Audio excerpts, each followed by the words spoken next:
Lo que descubrí aquella noche cambió mi vida para siempre. No hubo gritos. Hubo un silencio tan frío que podía oír mis propios tacones. Y en ese silencio supe que todo lo que creí era una construcción de cristal. El sonido de mis zapatos resonaba en el pasillo del hospital privado más exclusivo de Madrid. Paso firme, respiración medida. Tras 15 años de matrimonio con Sergio, el magnate inmobiliario que todo el mundo asocia con la zona de Salamanca, llevaba meses preparando este momento como quien prepara una jugada final. Mi nombre es Diego. Durante más de una década fui la esposa de, la que sonreía en cócteles, la que organizaba cenas con socios, la que tapaba ausencias. Mientras él levantaba edificios, yo sostenía la fachada, hasta que la fachada se rajó. No voy a contarlo como una heroína. No me trajeron las musas, me trajo la evidencia. Sergio se había acostumbrado a creer que yo era solo un adorno. Viaje de trabajo, reunión con inversores, urgente. Yo fingía, encajaba, miraba hacia otro lado. Pero había señales que olían peor que un rumor. Un perfume en sus camisas que no era el suyo. Facturas de restaurantes para dos firmadas con su tarjeta en noches, en las que juraba trabajar hasta la madrugada. Todo encajaba, pero necesitaba la prueba que no se pudiese negar.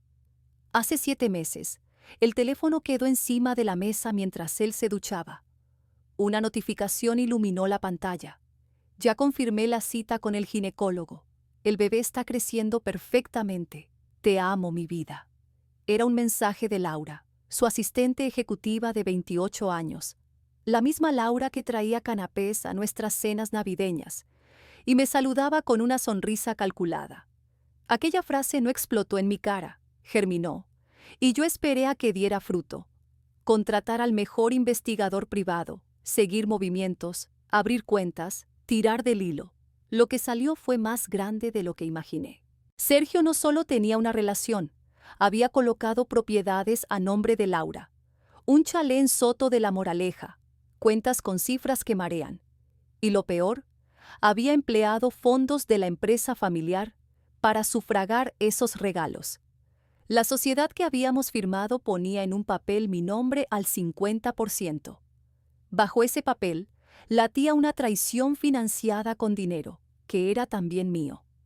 Llegué a recepción con la tranquilidad de quien ya tiene todas las cartas. ¿Busca a alguien?, preguntó la enfermera. La habitación de Laura. Sonrió, sabía lo suficiente. En nuestro mundo los rumores corren rápido, y la discreción no es virtud, es servicio. ¿Es usted familiar?, me inquirió. Soy quien paga las facturas de este hospital, respondí. Sergio es mi esposo. La enfermera palideció, me indicó el ascensor, me dio la planta. Mientras subía repasé los mensajes de mi abogado, las querellas redactadas, la orden de congelamiento preparada, el expediente que, con un solo clic, empezaría a cambiarlo todo. Sentí la mezcla de vértigo y destreza del que pone la trampa, y sabe que la pieza se va a mover. Al acercarme a la puerta 507, escuché un llanto tenue. Un recién nacido que reclamaba al mundo. Parecía la banda sonora de una vida que empezaba en medio de la ruina de otra. Golpeé suavemente. Sergio abrió. Su cara, que tantas veces había practicado indiferencia, se quedó sin maquillaje.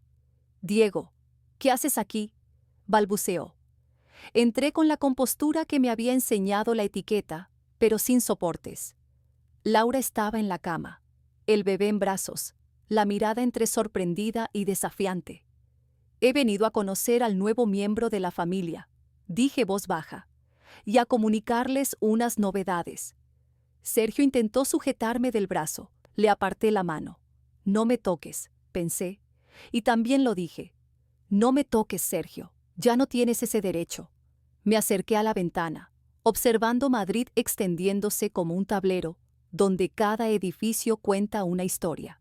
Siempre me pregunté qué haría si supiera que me eras infiel. Le dije sin mirarle. Algunas se escandalizan, otras aguantan por la cuenta corriente. Yo he inventado una tercera vía.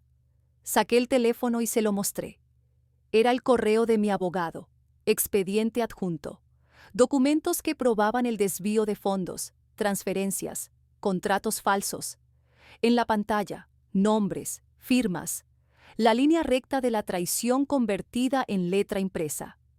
Hace una hora, dije. Todo esto fue entregado a la fiscalía. Ya he autorizado la demanda de divorcio y la orden de congelamiento de bienes. Sergio se quedó blanco. No porque las palabras lo pillaran, porque la maquinaria que había movido durante años empezaba a rugir. No puedes hacer eso. Destruirás todo por lo que hemos trabajado, murmuró, más súplica que argumento. Y entonces vino el primer giro. Laura, que hasta ahora había sido la figura muda en mi historia, sonrió. Una sonrisa que no pedía clemencia. Y dijo, Diego, eso no es todo. Su voz era fina, como un hilo tensado. En su mano, más pequeña de lo que suponía, había un sobre. Lo deslizó hacia mí. Dentro, un documento que no esperaba. Una copia de algo que cambiaba la acusación en mi contra. ¿Era eso posible? ¿Una prueba que daba vuelta a mi victoria en posible jaula? La puerta del hospital dejó de ser un umbral y se convirtió en un escenario donde se dirimiría una partida a muerte sucia.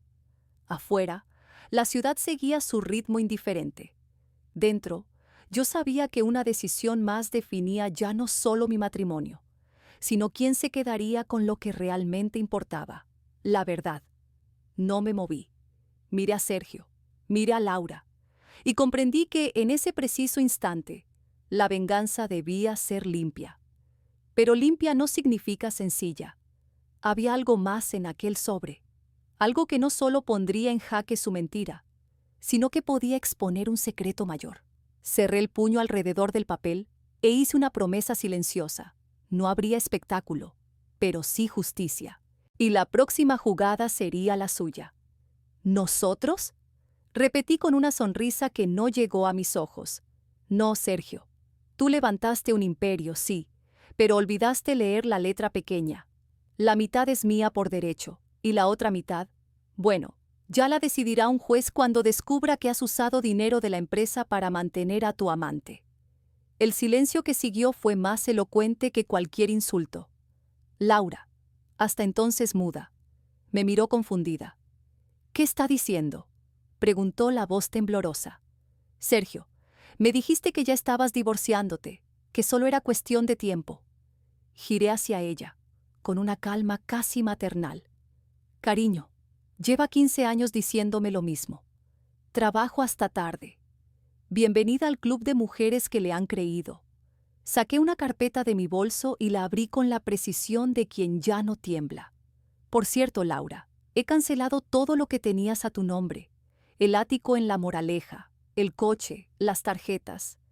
Se acabó la vida de lujo. A partir de hoy, no tienes nada.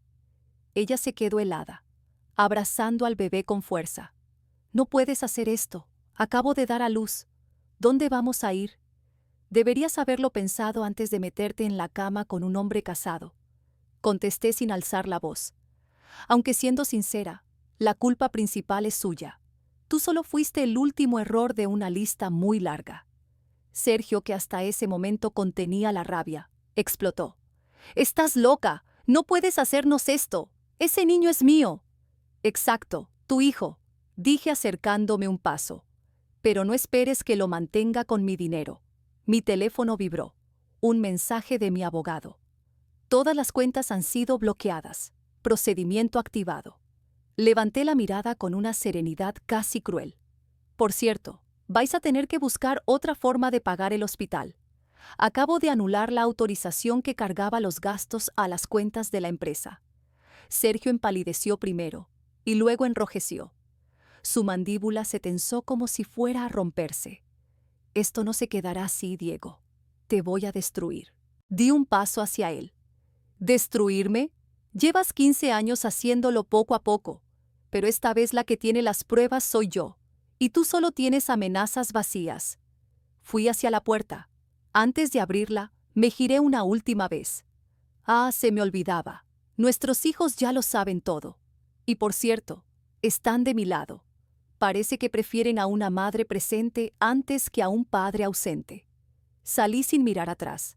A mis espaldas, los gritos de Sergio se mezclaban con el llanto del bebé y los sollozos de Laura. El sonido de mis tacones retumbó en el pasillo como un aplauso final. Fuera, respiré el aire frío de la tarde madrileña. Por primera vez en años, cada bocanada sabía a libertad. Esa noche, mientras Sergio y su nueva familia intentaban asimilar que no tenían ni para pagar un taxi, yo brindaba con una copa de champán en la terraza de mi casa de Las Lomas.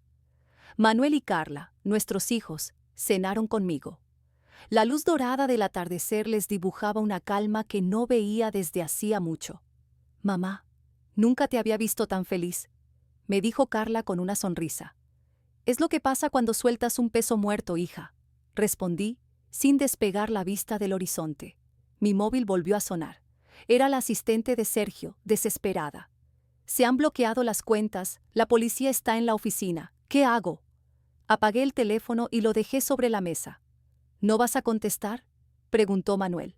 «No, cariño», dije mientras alzaba la copa.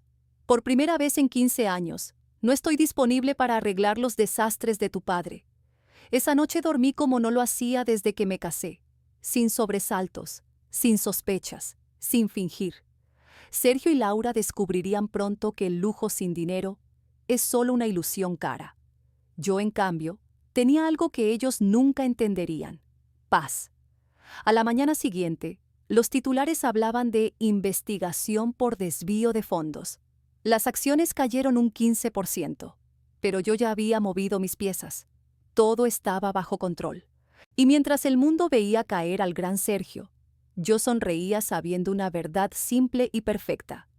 La justicia no siempre llega en los tribunales. A veces llega cuando aprendes a cerrar la puerta sin mirar atrás. Las portadas de los periódicos parecían guiones de una película de escándalos. El magnate inmobiliario Sergio, acusado de desviar fondos para mantener a su amante.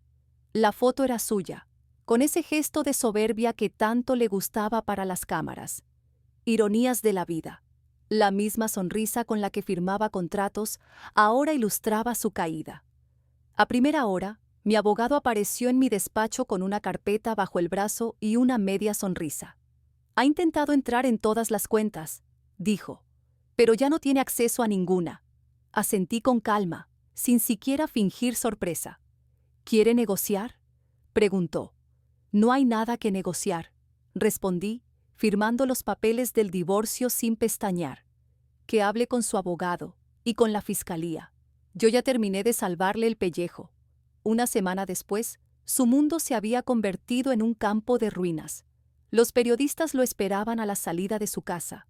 Los socios, que antes lo adulaban, ahora se desmarcaban con comunicados de prudencia institucional. Y mientras él se hundía en el fango mediático, yo tomaba el timón de la empresa que durante años había sostenido en la sombra. Muchos esperaban que fracasara. Creían que la mujer del jefe no duraría ni una semana en el cargo. Lo que no sabían era que había pasado años observando, memorizando y aprendiendo. Yo conocía cada movimiento, cada proveedor, cada trampa contable disfrazada de inversión. Aquella mañana entré en la sala de juntas del edificio de Castellana con paso firme. Las miradas me siguieron, evaluando, midiendo, dudando. «Buenos días, señores», dije sentándome en la cabecera de la mesa. «Entiendo que algunos tengan reservas sobre mi capacidad para dirigir esta compañía. Es normal. Durante años, Sergio se aseguró de que me vieran como una figura decorativa». Sonreí y abrí una carpeta. «Eso termina hoy. Repartí un dossier a cada ejecutivo. Aquí tienen mi plan de reestructuración. No solo recuperaremos la confianza de los inversores, sino que limpiaremos cada rincón que Sergio ensució. Y dentro encontrarán algo más, un informe detallado con todas las operaciones fraudulentas, detectadas hasta la fecha». Uno de los hombres alzó la voz con un deje de sarcasmo. «Con todo respeto, señora Vega, este negocio requiere experiencia. Usted, bueno, no tiene la formación técnica necesaria». Le sostuve la mirada. «Ah, ¿no?». Encendí la pantalla de la sala. En segundos apareció un gráfico con líneas y números que contaban una historia mucho más elocuente. Señor Méndez, dije pronunciando cada sílaba con precisión. ¿Le suenan estas transferencias? El color le desapareció del rostro. 5 millones de euros enviados a una cuenta en las Islas Caimán, a nombre de una sociedad fantasma, Mendoza Investments. Hice una pausa. Curioso, ¿no? El mismo apellido de soltera de su esposa. Y por pura coincidencia, 3 días después usted aprobó los permisos de obra más polémicos en Santa Fe. La sala entera se quedó sin aire. No he venido a amenazar a nadie. Continué con tono sereno. He venido a limpiar esta empresa. Quien quiera trabajar conmigo en ese proceso, tiene las puertas abiertas. Quien prefiera seguir los pasos de Sergio, mejor que entregue su renuncia antes de que la fiscalía la pida por ustedes. 3 hombres se levantaron de inmediato y abandonaron la sala sin decir palabra. Los que se quedaron tenían los ojos bien abiertos. Perfecto, dije cerrando la carpeta. Ahora sí, empecemos de verdad. Mientras tanto, a kilómetros de allí, Sergio y Laura vivían su propia versión del castigo. Habían tenido que alquilar un piso modesto en un barrio cualquiera, lejos del ruido de la alta sociedad. El mármol y el champán se habían cambiado por un suelo de linóleo y facturas sin pagar. Sin acceso a las cuentas y con todas las tarjetas canceladas, Sergio se veía obligado a pedir favores a viejos conocidos, que ahora fingían no verle. Esa tarde, mientras revisaba contratos en mi nuevo despacho, sonó mi teléfono. Número desconocido. Respondí sin pensar. ¿Diego? Era una voz temblorosa, agotada. Por favor, tenemos que hablar. Era Laura. Por un segundo el silencio se hizo tan denso que pude oír mi propia respiración. Su tono no era el de la mujer altiva que me sonreía en cenas de empresa. Sonaba rota, acorralada. Y aunque una parte de mí quiso colgar, otra, más humana, necesitaba escuchar lo que iba a decir. Habla, Laura, dije finalmente, con la voz firme, pero el pulso acelerado. Es sobre Sergio, susurró. Hay algo que no sabes, algo que puede cambiarlo todo. La llamada no terminó. Era el comienzo de algo más grande. Lo que me dijo por teléfono me dejó clavada al instante. Necesito hablar contigo, susurró Laura. Por favor. Te escucho, respondí controlando la voz. La verdad salió sin maquillaje. El bebé necesitaba ropa, pañales, revisiones, y no tenían cómo pagarlo. Sergio, me contó ella entre sollozos, no encontraba trabajo.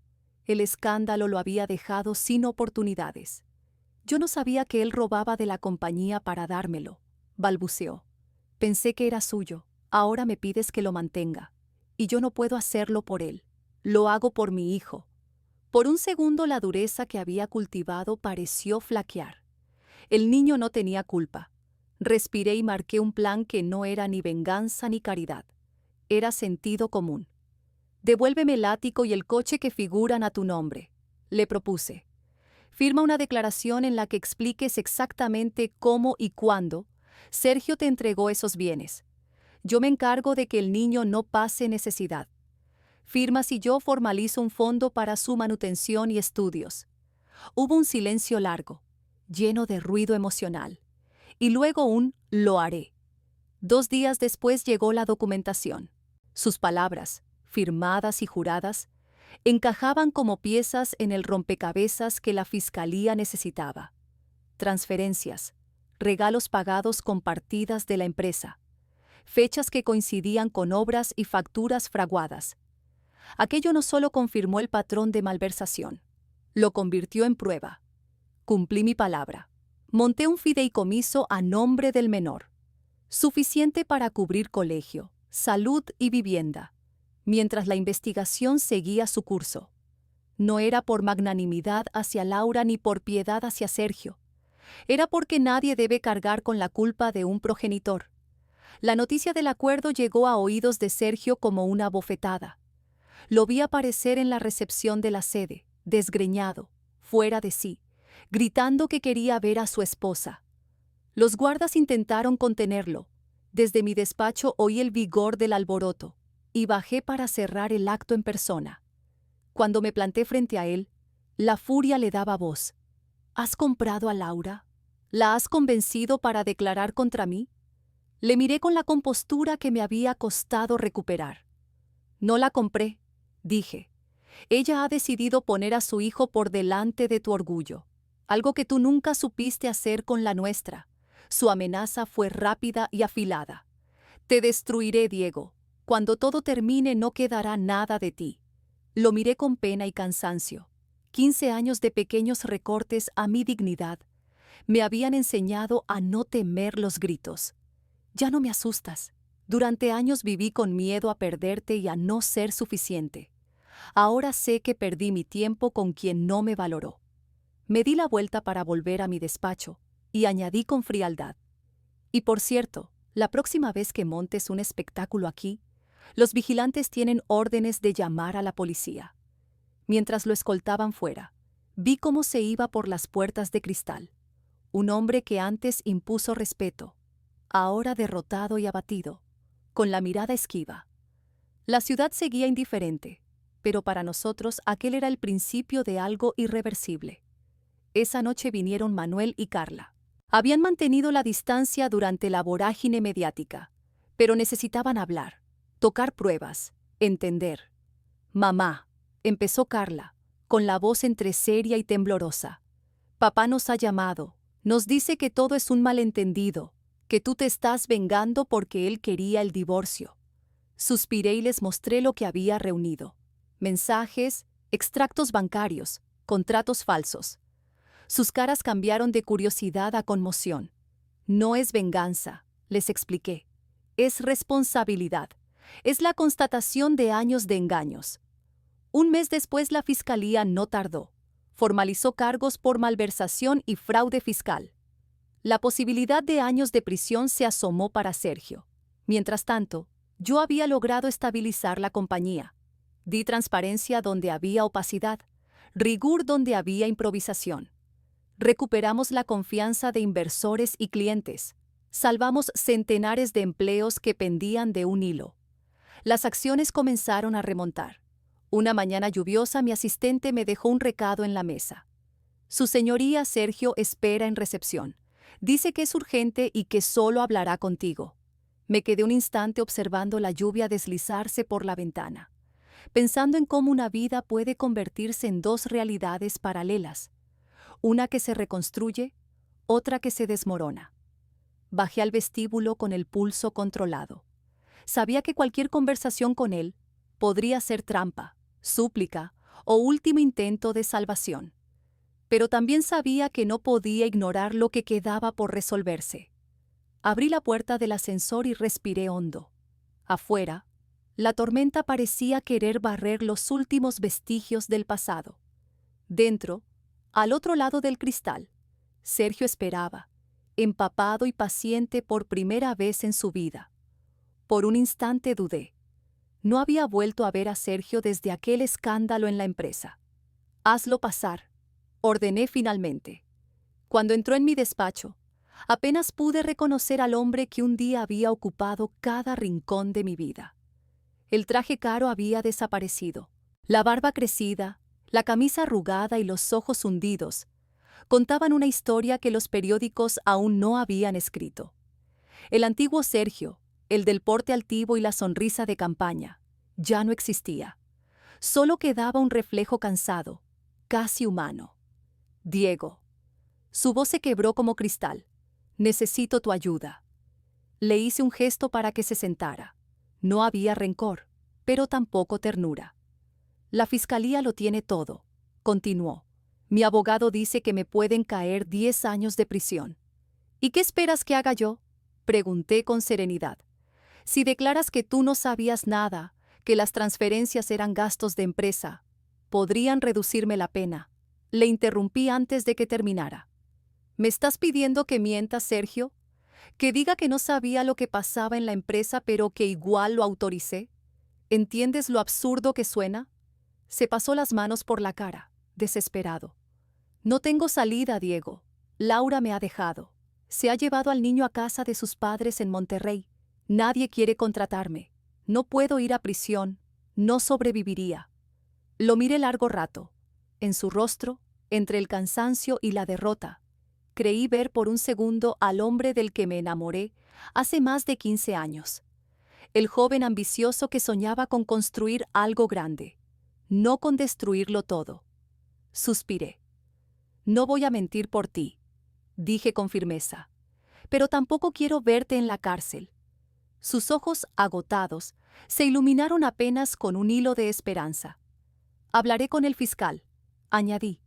Si colaboras, devuelves el dinero y cedes tus acciones. Quizá podamos negociar un acuerdo sin prisión. ¿Quieres que renuncie a todo?, balbuceó, incrédulo. Te estoy ofreciendo una salida, respondí. Una que no mereces, pero que te doy por los años compartidos y por nuestros hijos. El silencio que siguió fue pesado, como una confesión. Finalmente asintió. No tengo otra opción, ¿verdad? Siempre hay opciones, Sergio, dije levantándome. Yo elegí la mía cuando descubrí tus mentiras. Ahora elige tú la tuya. 2 semanas después, la prensa anunciaba el acuerdo. Sergio cooperaría con la justicia, devolvería los fondos desviados, renunciaría a sus acciones y pagaría una multa millonaria. A cambio, evitaría la prisión, con 5 años de trabajo comunitario. El día que firmó, coincidimos en el despacho de mi abogado. Él apenas habló, solo firmó, hoja tras hoja, con una lentitud resignada. Cuando terminó, me miró con una expresión que mezclaba vergüenza y alivio. Nunca te valoré como merecías, dijo al fin. Siempre pensé que dependías de mí, que eras débil. Pero eras tú quien sostenía todo. Tú, no yo. No respondí. No había palabras que repararan 1 década y media de traición. ¿Y ahora qué harás?, le pregunté, solo por cerrar el círculo. Mi hermano me ha ofrecido trabajo en su negocio en Guadalajara. No es gran cosa, pero al menos es un comienzo. Asentí. Te deseo suerte, Sergio, de verdad. Cuando salió del despacho sentí algo que no esperaba. Paz. No alegría, ni triunfo. Paz. La clase de calma que llega cuando ya no queda nada que demostrar. El divorcio estaba oficialmente cerrado. La empresa saneada. Mis hijos, por fin, tranquilos.